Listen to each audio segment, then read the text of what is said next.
in the lightning lane. The lunch pail, Matt American, Matt American!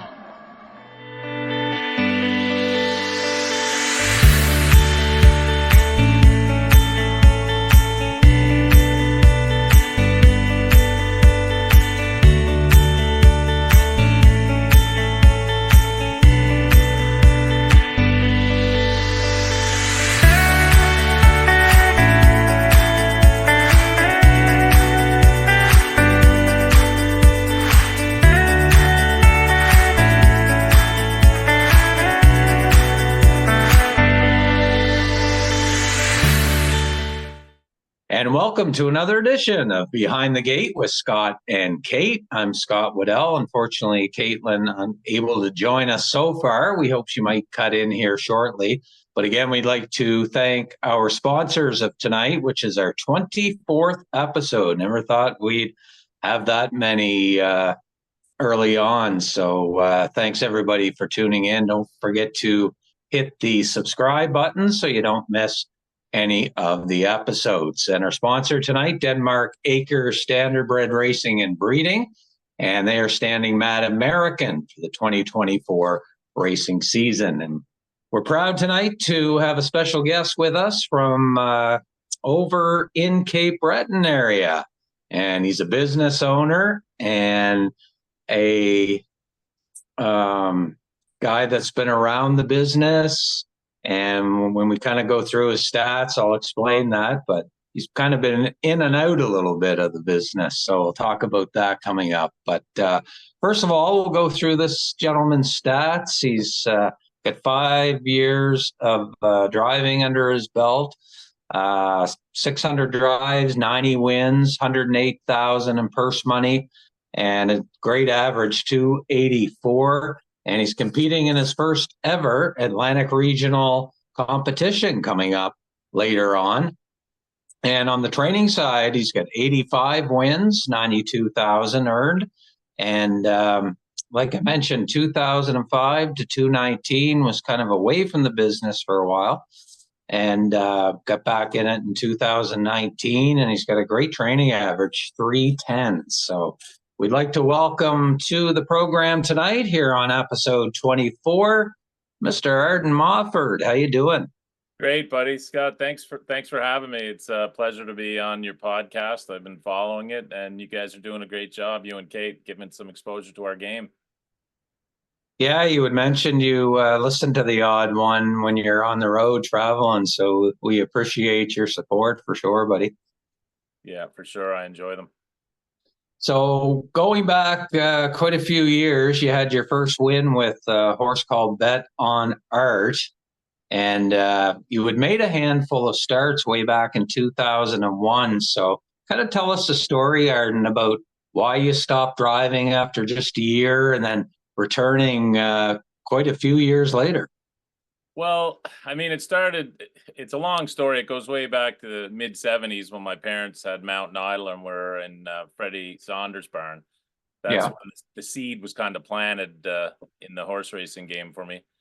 And then my life kind of just took me all over the place. My education and different things took me from Montreal to Halifax. And when I finally landed in Sydney back in 92, we bought Governor's Pub and Eatery. It was the second family-run business that we bought, and I ended up being in Sydney. So I met up with Herbie Holland, and I started just kicking around his barn, and I started training, and then I got the itch again that I had back in the earlier days, and that's when I got my trainers. In 1998, Herbie went to Mohawk, and then I was kind of left back in Tartan Downs by myself, picked up Philly McNasty off of Billy Cass and came home, and so I'm going to get my license and I'm going to train my horse and drive, because we're always racing everybody at a Herbie's barn. We had Hot Asset, and then Hot Asset, I sent her up to Ontario to race for Blair Saunders, and she shattered a cannon bone. So then I brought her home and decided to start building a stable. That was my first attempt at a stable. Yeah. And I bred her, and she had 3 foals for me before I got out of the game. And so drove Philly McNasty in character a couple of times and didn't have much luck. She was kind of sticky, and she was a really good mare, and she started in the Winter's Over. Kind of lost my confidence, and then just kind of focused on training for a bit. Yeah. Ran into a little financial hardship and ended up selling off my entire stable 1 year before Meridian Magic was born out of my mare Hot Asset. So if I could have hung on 1 more year, we would have probably been all right. But yeah, so then I just focused on my business and my education after that. And then I started judging. And I got the itch sitting in the starting gate and in the judges' stand watching the boys drive. And just decided I wanted to get back at it. Spoke to my wife about it, and she supported me and said, "It's always been a dream of yours. The ghosts of regret are always there in the back of your mind." So I had some unfinished business, wanted to win a pair of mutual races. How it all started with my dad's horse, Private Paradise. Actually, is who I wanted to win with. Yeah. So here's a question for you. You spent some time in the booth, and you mentioned the starting gate. What's it like to be on that side of the business where, you've certainly watched a number of races over the years, you've competed. What was it like to look at racing from that vantage point? Actually, it was a very interesting part of my racing career in the stand. I really enjoyed being in the stand. I really enjoyed the starting gate. You're close to the action. There's adrenaline on the gate. You're swinging into the first turn with all the horses. I really enjoyed being on there. The stand kind of gets boring after a bit. You don't have the interaction with the guys on the track. That was the part that I really enjoyed, and I enjoyed starting the most. Yeah. And but it was great. And it's part of, I think it made me a better driver and a better horseman to be able to experience it from that, because you really get to see the guys driving, more specifically driving. Because when I first started driving, the driving colony wasn't very supportive. It wasn't like people were helping you, that nobody, you'd get off the track, and it was completely different environment. So when you watch guys drive, you can learn from them when you're up close, watching what they do, and kind of transfer it onto the track. And it worked for me. And in my second run, kind of consider my first year back this time as my rookie season, because them first 9 drives, I barely remember them. And it was all Philly McNasty, and I had a Lindy Lane trotter that I converted to the pace that was just horribly gated. And I think Coleman got on the phone and said, my nickname was Bunker. He was like, "Hey, Bunker, do us a favor. Don't drive him. You don't do him any good, and he does you no good." When I broke going into the first turn. So that was my first experience with the judges. So I marked that in the back of my head when I became a judge and said, "Don't talk to a driver like that. Kind of encourage them if you can." Well, there you go. Yeah. So you had a great year last year, Ardon, winning 42 races. Of all your wins last year, can you pick up a couple in your mind that kind of stand out? Oh yeah, I mean, Dressel Hanover had to be, in the Governor's Cup, in the race that I've been sponsoring for years, had to be one of the highlights. Going into the first turn, drew the inside, and he's kind of a mixy gated. He was a 3-year-old at the time. Lots of speed, lots of talent. Swings wide behind, hits the bike, has all kinds of things that goes on, and he carried himself in a funny way. I think it was just some soundness issues going on, but he winged off the gate. I took control, and they never got to me. It was a battle coming down the lane. I think he paced in 58-3 in the 28th or so of October, so it was late October, late in the season. That was pretty exciting. And then he came back and drew inside again. I controlled it again and fended off Rotten Ronnie, which was amazing. And Red pulls up to me and goes, "You're rough, Mofford." And anyway, so I was pretty pumped. And then the final, I drew outside, and it was all over. I moved him, and he was kind of off that day. He just wasn't himself, and I moved him at the 3/8. And he can be rugged. He can go off the front, but he just didn't have it. He just kind of let go early, and he just didn't have much. But that was pretty exciting race for me.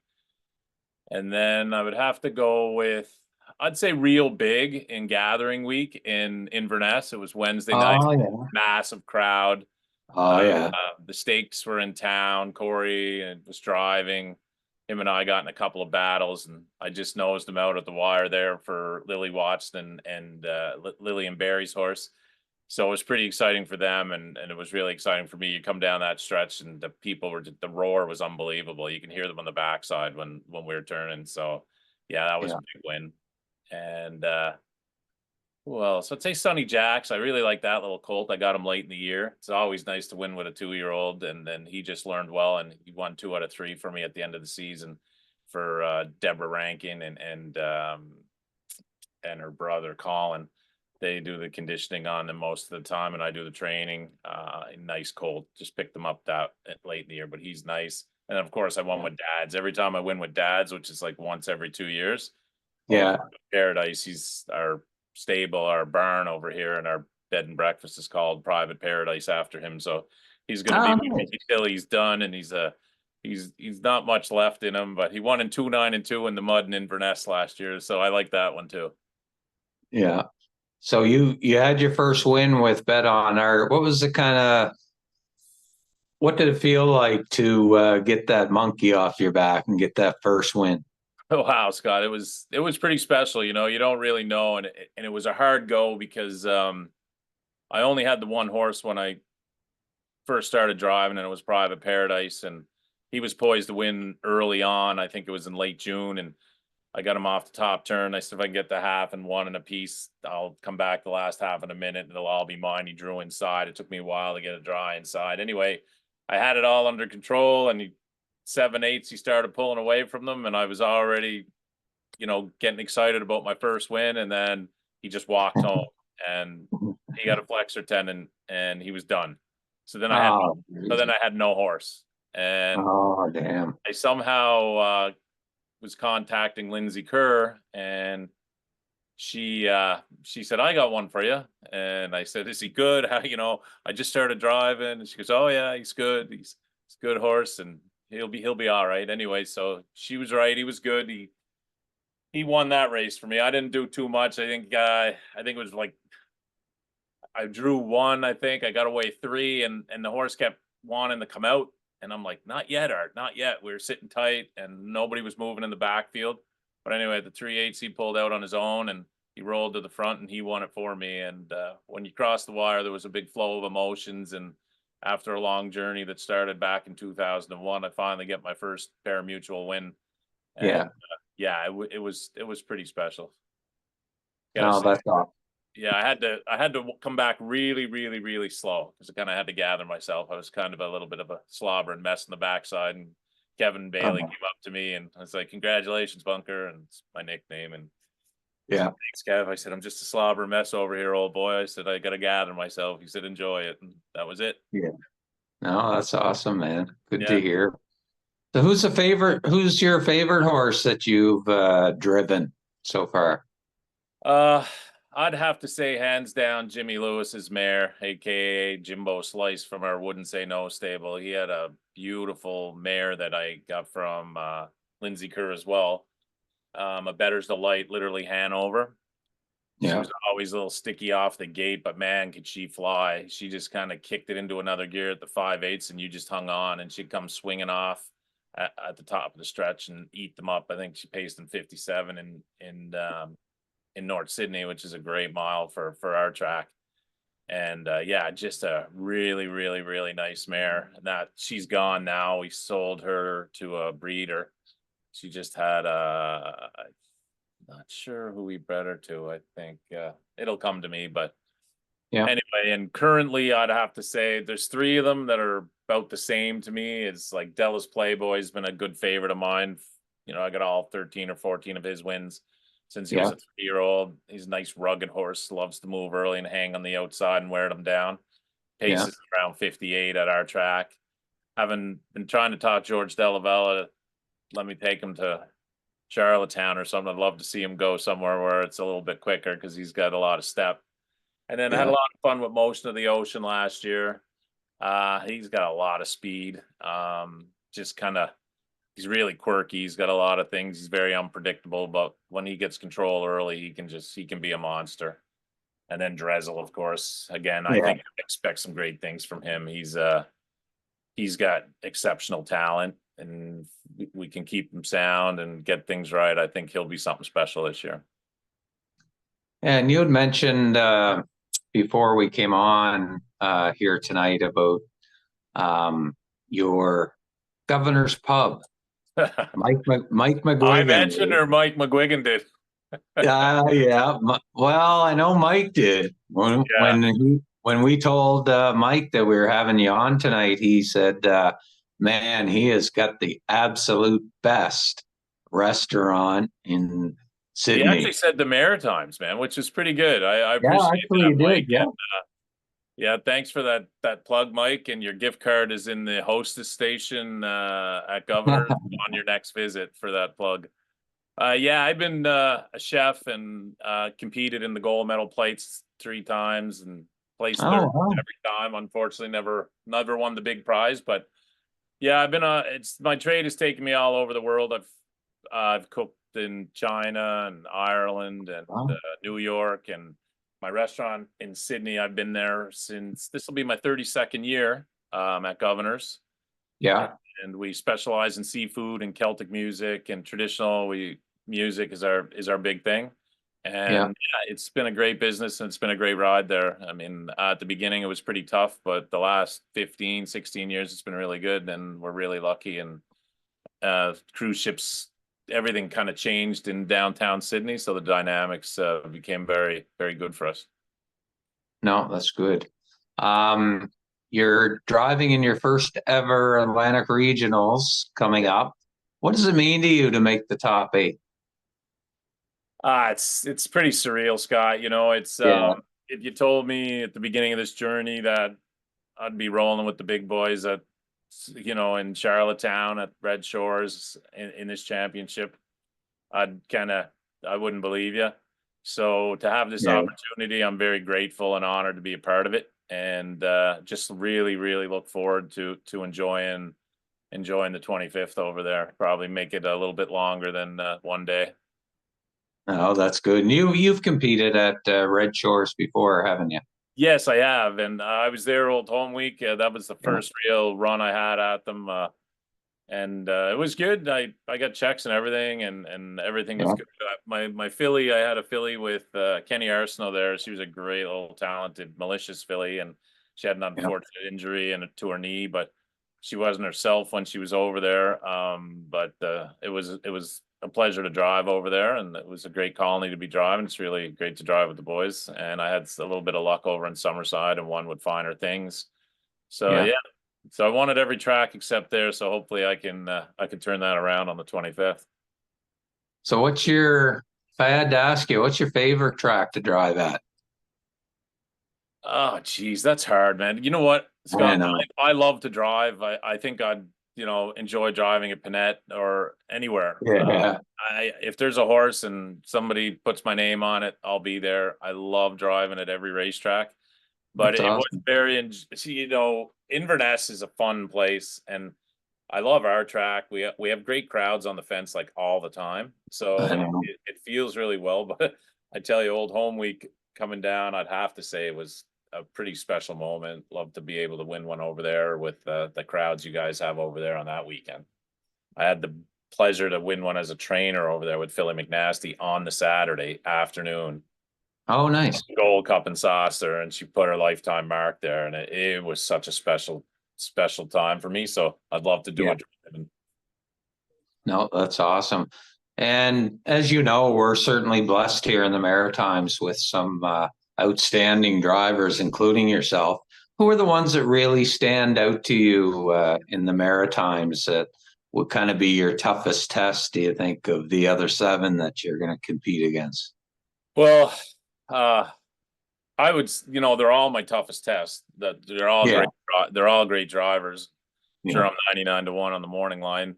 So, but I would, Mark and Corey, Paul, they're just standouts to me. They're exceptional at what they do. They show up every week. They're always like fierce competitors.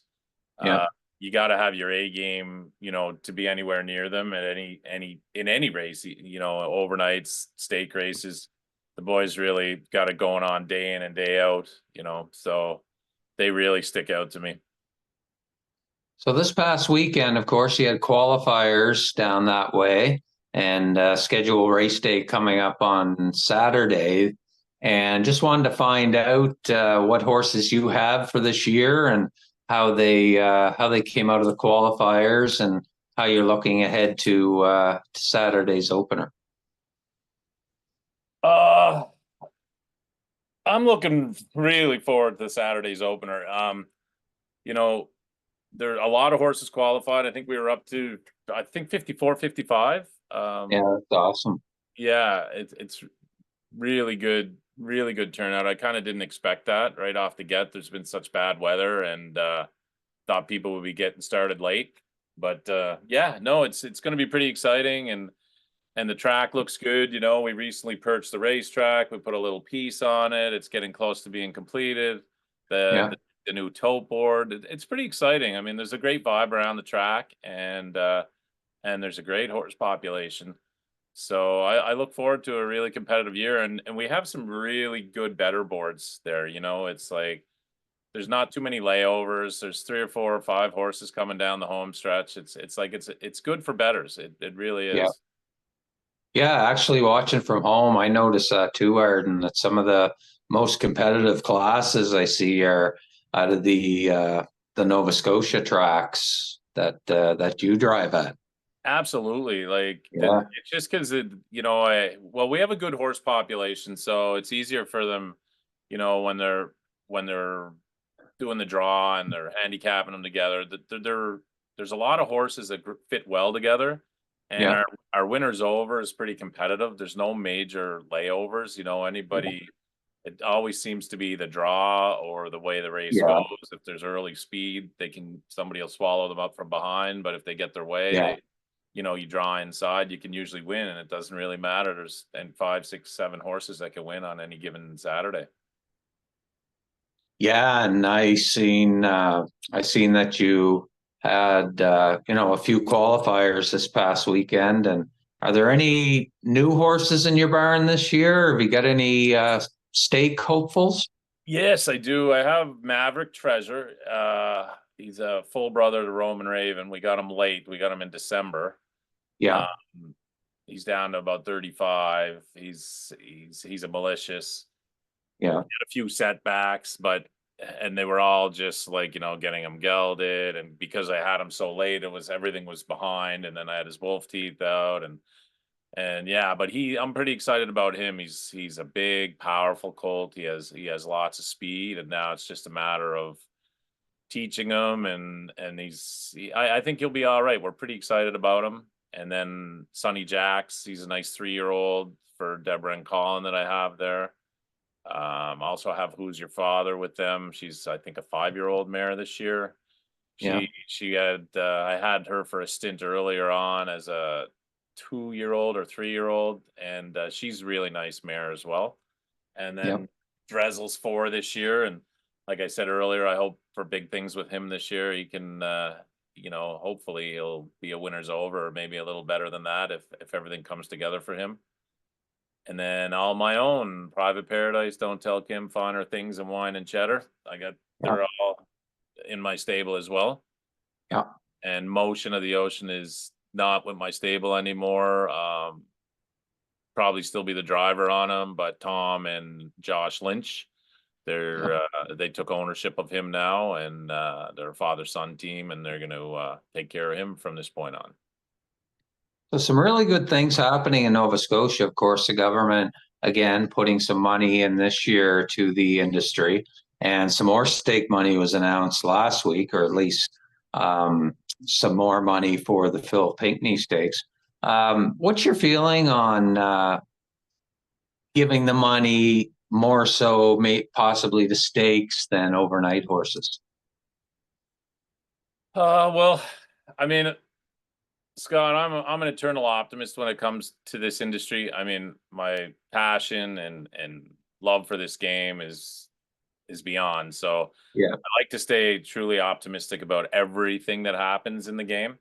Yeah. And so as far as I like to see some more money go to overnight horses, because without our overnight horses, you don't have tracks for your stake horses. You don't have, exactly. And it's so expensive to keep them. Yeah. It's just, at some point this winter, hay was $10 a bale in Cape Breton, and that's unheard of. And I mean, I'm Wow. just lucky because I bought, 800 bales off the field, and I had them stored, so I was lucky. But I Yeah. mean, young Aiden Dix is in my barn, and he's getting hay delivered to the barn 10 bales at a time at $10 a bale, and you're there Yeah. to keep a horse. So Yeah.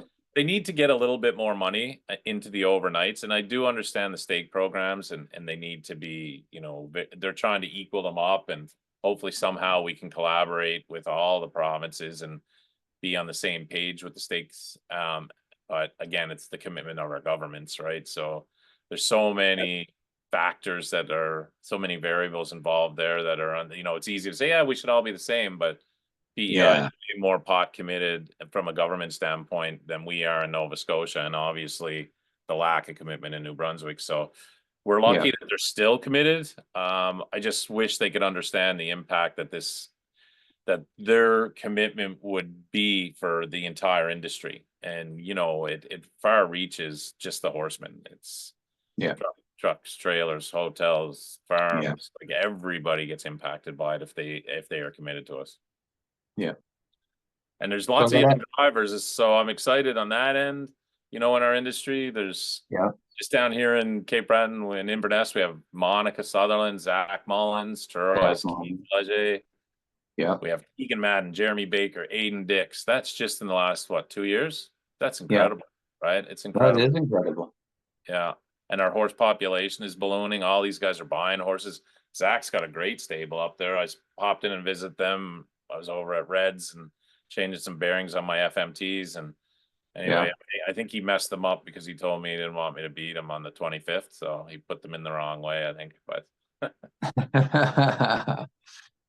yeah, but the horse population is good. And, there's a few things I would love to, and the threat of online gambling is another, there's so many things, so many variables out there, Scott, that impact Yeah. us.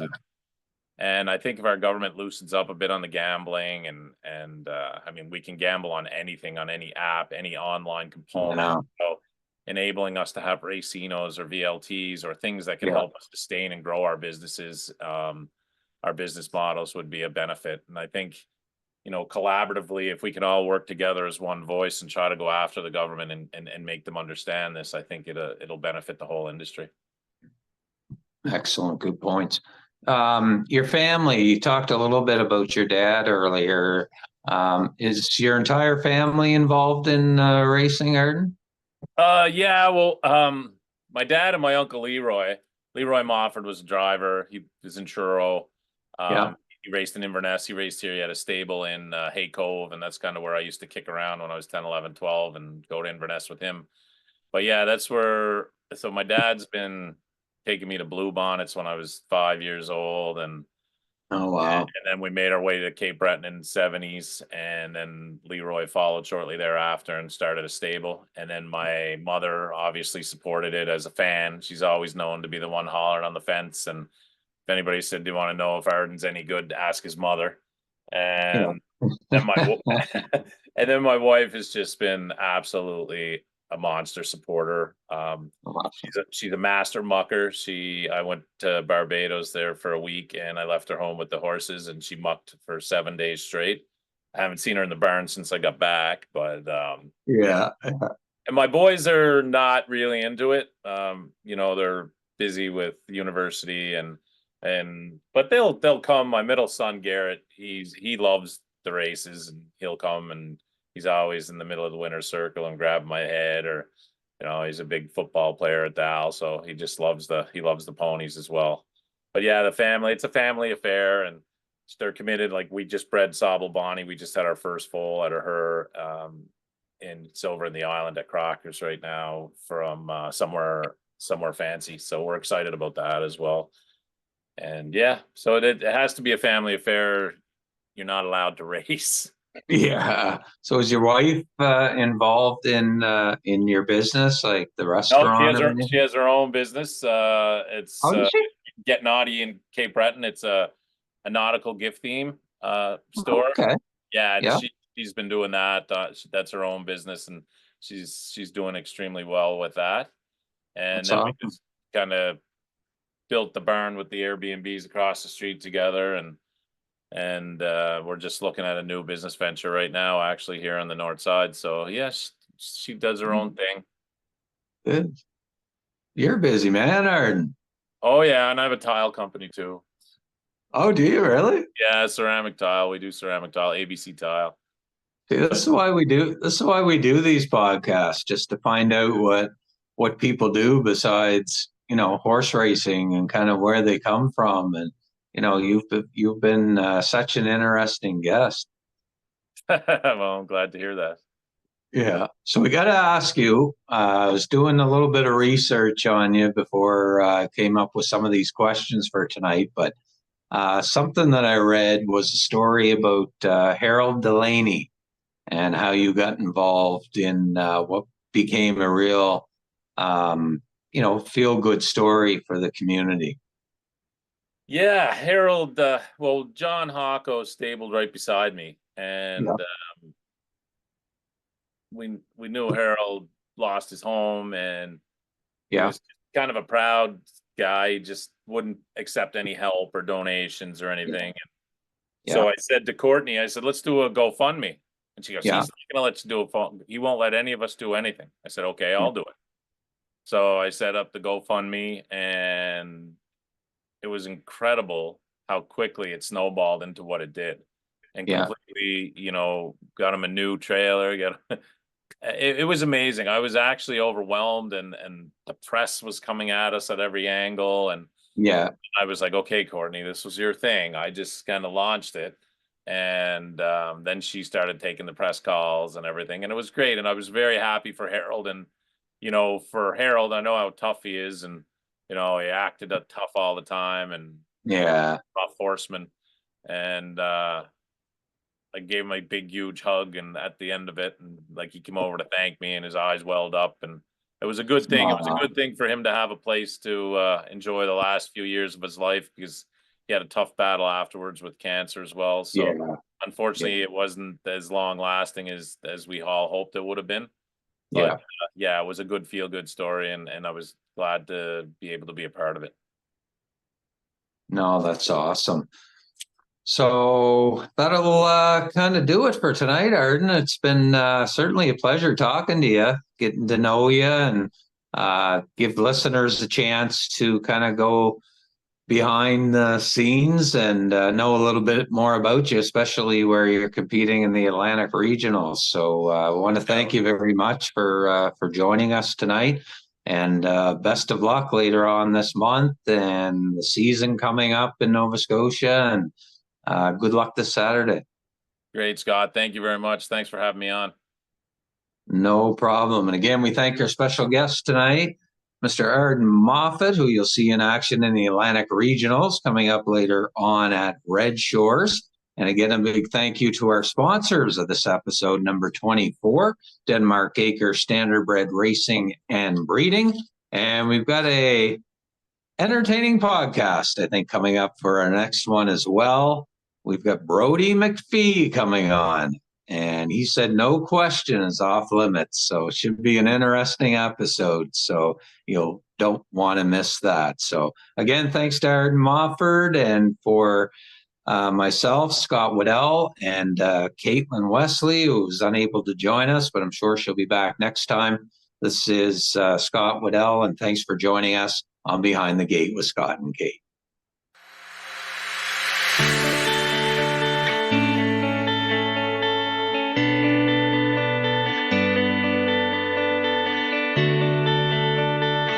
Deep in the lightning lane, the lunch pail, Matt American,